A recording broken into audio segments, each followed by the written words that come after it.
नमस्कार, आपके साथ मैं हूं सबीना तामंग देशमुख। रूस यूक्रेन युद्ध को आज 40 दिन हो चुके हैं। 40वां दिन भी बीतने जा रहा है, लेकिन इस बीच वही तबाही भरी तस्वीरें सामने आ रही है। कीव के आसपास के इलाकों को खाली करवाकर रूस की सेना लौट चुकी है। यूक्रेन ने बड़ा आरोप लगाया है। यूक्रेन का आरोप है कि कीव के आसपास अभी तक 410 से ज्यादा शव बरामद किए जा चुके हैं। यूक्रेन की सेना ने बूचा में रूस की सेना पर नरसंहार का ये गंभीर आरोप लगाया। यूक्रेन ने दावा किया कि रूस की सेना ने एक कमरे में बैरक बनाया था, दूसरे कमरे में पहले लोगों के घुटने में गोली मारी, उनके हाथ बांधे और फिर सिर में गोली मारकर बेरहमी से हत्या कर दी गई। यूक्रेन ने रूस की सेना पर 57 नागरिकों की हत्या का यह बड़ा आरोप लगाया है। हालांकि रूस ने इसे सिरे से खारिज कर दिया। उसने कहा कि इस नरसंहार में उसका कोई हाथ नहीं, लेकिन यूक्रेन ने दावा किया है कि यह रूस के जरिए ही दिया गया नरसंहार है। और महाजंग के 40वें दिन रूसी सेना यूक्रेन की राजधानी कीव के आसपास के इलाकों को खाली कर रही है। जैसे जैसे रूसी सेना पीछे हट रही है, सड़कों पर शवों की संख्या बढ़ती जा रही है। यूक्रेन का दावा यह है कि अब तक कीव के आसपास 410 शव मिल चुके हैं।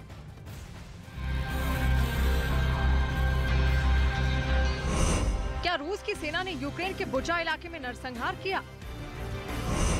क्या रूसी सेना ने लोगों को बंधक बनाया और फिर गोली मारकर हत्या कर दी? यूक्रेन की डिफेंस मिनिस्ट्री ने बुचा का खौफनाक वीडियो जारी किया है। यूक्रेन का दावा है कि रूस की सेना ने बुचा में 57 आम लोगों की हत्या कर दी। В сусідній кімнаті, відповідно, 5 замордованих цивільних осіб. इस वीडियो में साफ साफ देखा जा सकता है, सुनसान इलाके में बने इस मकान के अंदर कई लोग दिखाई दे रहे हैं जिन्हें बंधक बनाया गया था। उनके हाथ बंधे थे और आंखों पर पट्टी बंधी थी। इसके अलावा उन्हें दीवार की तरफ सिर करके बिठाया गया था। वीडियो के एक हिस्से में कई लोग घुटनों के बल भी बैठे दिखे। इस दौरान वहां हथियारों से लैस कुछ सैनिक नजर आए। यूक्रेन के रक्षा मंत्रालय का आरोप है कि रूसी सेना ने बुचा में कुछ नागरिकों को बंधक बनाया और फिर पूछताछ के दौरान उनके पैरों में गोली मारी गई। रूसी सेना यही नहीं रुकी, बल्कि बाद में उन लोगों के सिर में गोली मारकर हत्या कर दी गई। यूक्रेन की तरफ से कुछ सैटेलाइट तस्वीरें भी जारी की गई। दावा है कि आम लोगों की सामूहिक कब्रगाह है, जिससे अब तक 280 शव निकाले जा चुके हैं। बुचा समेत कीव के आसपास के इलाके में मिले शवों को लेकर यूक्रेन के राष्ट्रपति व्लादिमीर ज़ेलेंस्की ने कहा कि रूस की कोशिश पूरे यूक्रेन को खत्म करने की है। इसी कड़ी में रूस ने कीव के पास हमारे नागरिकों को मार डाला। Повсюди наслідки мародерства. На нашій землі побувало концентроване зло, вбивці, кати, гвалтівники, мародери, які називають себе армією. जर्मनी समेत यूरोपीय यूनियन ने आम लोगों की हत्या पर रूसी राष्ट्रपति पुतिन की निंदा की है और इसे वॉर क्राइम करार दिया है। रूस ने बुचा नरसंहार के आरोपों को फर्जी बताया है। रूस का दावा है कि उन्हें बदनाम करने के लिए इस तरह की फर्जी खबरें फैलाई जा रही हैं। वहीं यूक्रेन के मौजूदा हालात की बात करें तो कीव और उससे 60 किलोमीटर दूर बुचा में फिलहाल यूक्रेन का कब्जा है, लेकिन मारियोपोल में अभी भी लोग फंसे हुए हैं। रूस की सेना चर्नीव और चर्नोबिल से वापस जा रही है, लेकिन जिस तरह कीव और उसके आसपास के इलाकों में बड़ी संख्या में महिलाओं, बच्चों और आम नागरिकों के शव मिल रहे हैं, उससे पूरी दुनिया में रूसी सेना के एक्शन पर सवाल उठ रहे हैं। और सीधा रुख महायुद्ध ब्रेकिंग की तरफ। नरसंहार पर रूस का जवाब भी सामने आया है। बूचा नरसंहार, जिसका सीधा सीधा आरोप यूक्रेन के जरिए रूस पर लगाया गया है, लेकिन रूस ने साफ शब्दों में कहा है कि बूचा में उसने कंट्रोल नहीं किया, हिंसा नहीं हुई है। रूस के कंट्रोल में मोबाइल फोन चालू था, बूचा से निकलने का रास्ता भी खुला था। 30 मार्च को बूचा से रूसी सेना निकल चुकी थी, ये रूस कह रहा है। अपनी सफाई यहाँ पर दे रहा है, या फिर ये यूं कहिए कि साफ शब्दों में कह रहा है कि इस नरसंहार को उसके जरिए अंजाम नहीं दिया गया। 30 मार्च को बूचा के मेयर ने की वहां हिंसा तब शुरू हुई जब यूक्रेन की सेना का कब्जा हुआ। ये रूस की तरफ से कहा जा रहा है कि बूचा से निकलने का रास्ता खुला हुआ था। 30 मार्च को बूचा से सेना निकली भी है। ऐसे में नहीं कहा जा सकता कि इस नरसंहार को अंजाम रूसी सेना के जरिए दिया गया है।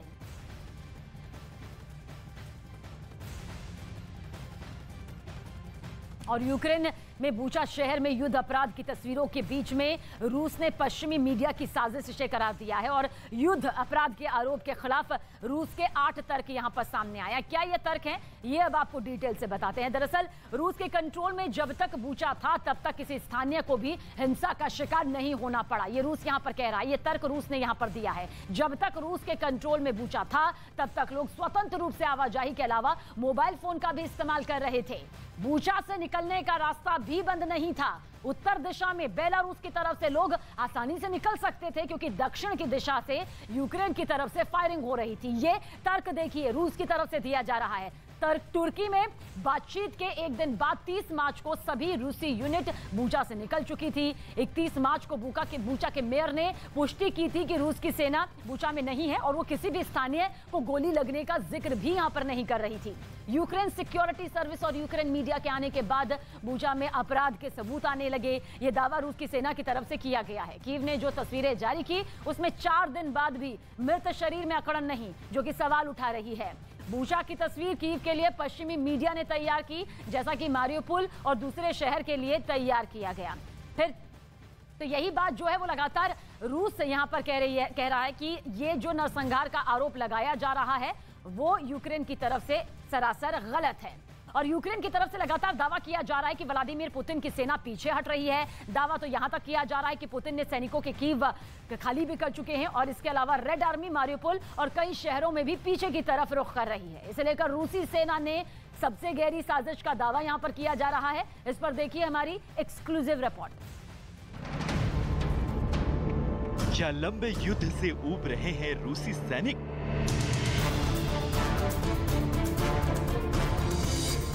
मैदान छोड़ने वाले सैनिकों के पीछे किसकी साजिश?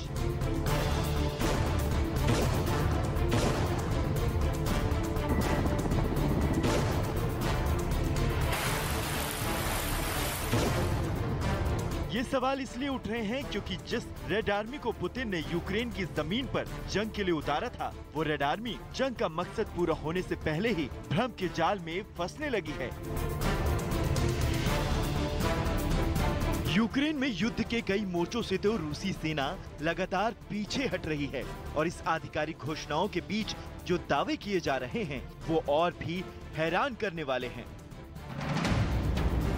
दावा नंबर 1, जंग के मैदान से पीछे हट रही है रूसी सेना। दावा नंबर 2, कमांडरों का आदेश नहीं मान रहे हैं रूसी सैनिक। दावा नंबर 3, गुस्साए रूसी सैनिक अपने ही हथियार नष्ट कर रहे हैं। और दावा नंबर 4, रूसी सैनिक अपने ही कमांडरों पर हमला कर रहे हैं।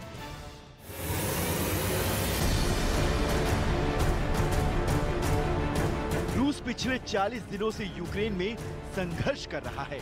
संघर्ष युद्ध जीतने के लिए, उस यूक्रेन के खिलाफ जिसे लेकर कहा जा रहा था रूस की ताकत के आगे यूक्रेन 3 दिन तक भी टिक नहीं पाएगा। लेकिन पूरे 40 दिन बीत जाने के बावजूद ना तो रूस को जंग में जीत हासिल हुई और ना ही यूक्रेन हथियार डालने के लिए तैयार हुआ है।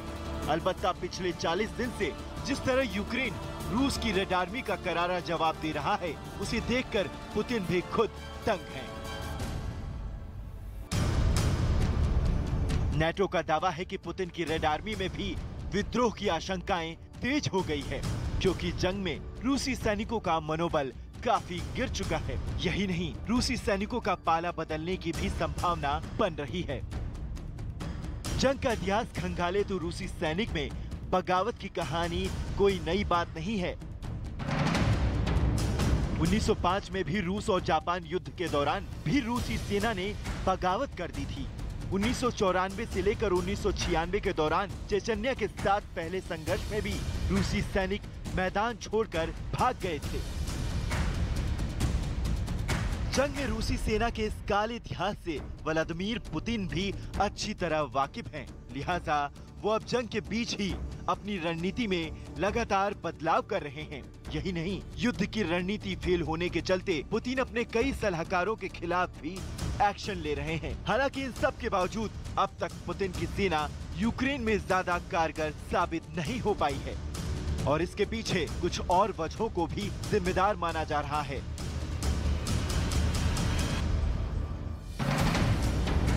नेटो का दावा है कि यूक्रेन युद्ध में अब तक 15,000 रूसी सैनिक मारे जा चुके हैं, जो अफगानिस्तान में 9 साल के दौरान मारे गए रूसी सैनिकों की संख्या के बराबर हैं।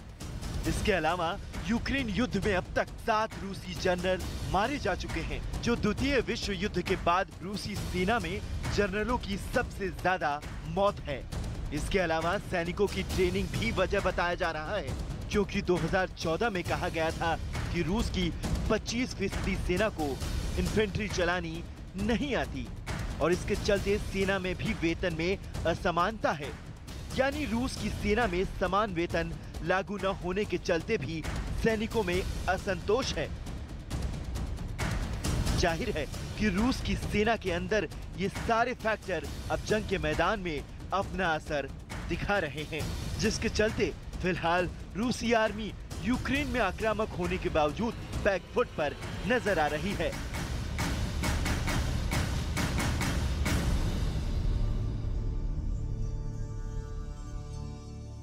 रूस के राष्ट्रपति व्लादिमीर पुतिन अपने रौद्र रूप में आ गए हैं। दक्षिणी यूक्रेन में रूसी सैनिक कब्जे की नई कहानी लिख रहे हैं। टारगेट सेट कर दिया गया, यूक्रेन का एक भी शहर बचने ना पाए।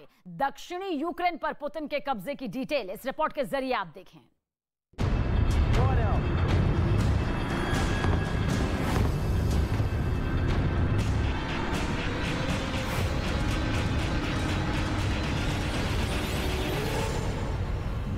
अटैक तेल डिपो पर हुआ और निशाना साधा गया सीधे यूक्रेन की एयरफोर्स पर।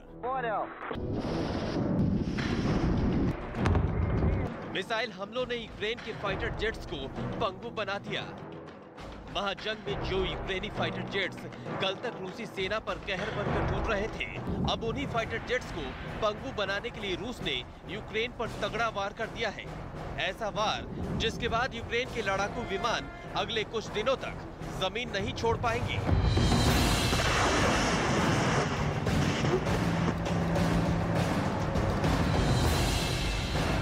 हेलीकॉप्टर से एयर स्ट्राइक की तस्वीरें यूक्रेन के ओदेशा से सामने आई है, जिसे खुद रूस के रक्षा मंत्रालय ने जारी किया है। वीडियो में रूस के Ka-52 हेलीकॉप्टर पहले आसमान में उड़ान भरते हैं और फिर ओदेसा के सबसे बड़े तेल डिपो पर मिसाइल बरसाकर उसे तबाह कर देते हैं।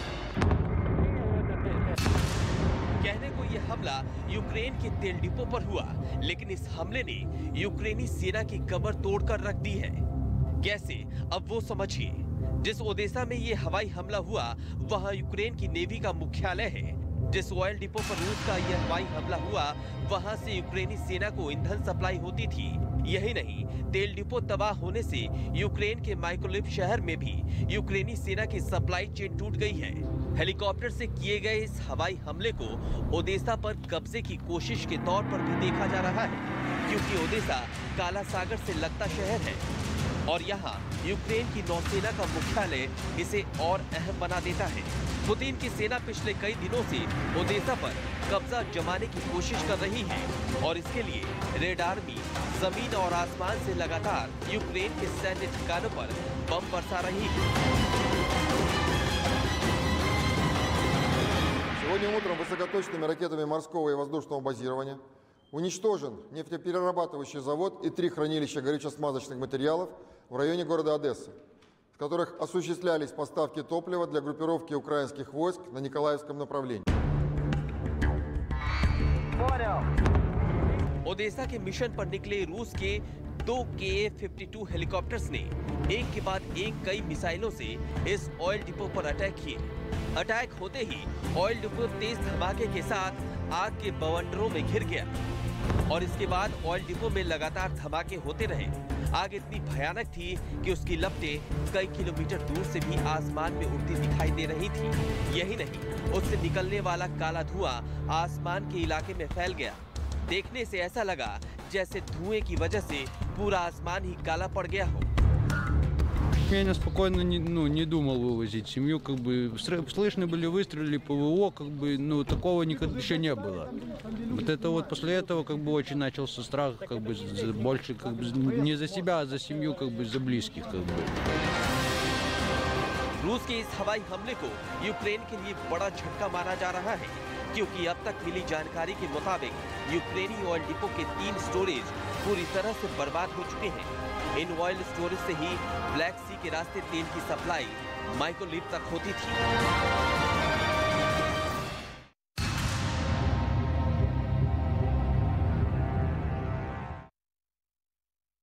और यूक्रेन महायुद्ध का आज सबसे बुरा दिन है। यूक्रेन की राजधानी कीव के पास एक शहर बूचा में नरसंहार की खबरों ने पूरी दुनिया को झकझोर कर रख दिया। यूक्रेन रूस पर गंभीर आरोप लगा रहा है और रूस इसे सिरे से खारिज करता नजर आता है, लेकिन यूक्रेन के बाकी शहरों से भी बहुत डरावनी वाली रिपोर्ट सामने आ रही है। अगले 24 घंटे में मारियोपोल में रूस एक बड़ा ऑपरेशन शुरू कर सकता है। मारियोपोल में 1 लाख से ज्यादा लोग युद्ध के बीच फंसे हुए हैं। अब से कुछ देर पहले रूस ने मारियोपोल से एक नया वीडियो भी जारी किया, जबकि ज़ेलेंस्की ने एक नई अपील जारी की। इस रिपोर्ट को देखेंगे तो मालूम चलेगा कि मारियोपोल आखिर क्यों इस वक्त यूक्रेन की सबसे बड़ी ओपन सेरेमनी यानी कि खुला हुआ कब्रिस्तान कहा जा रहा है।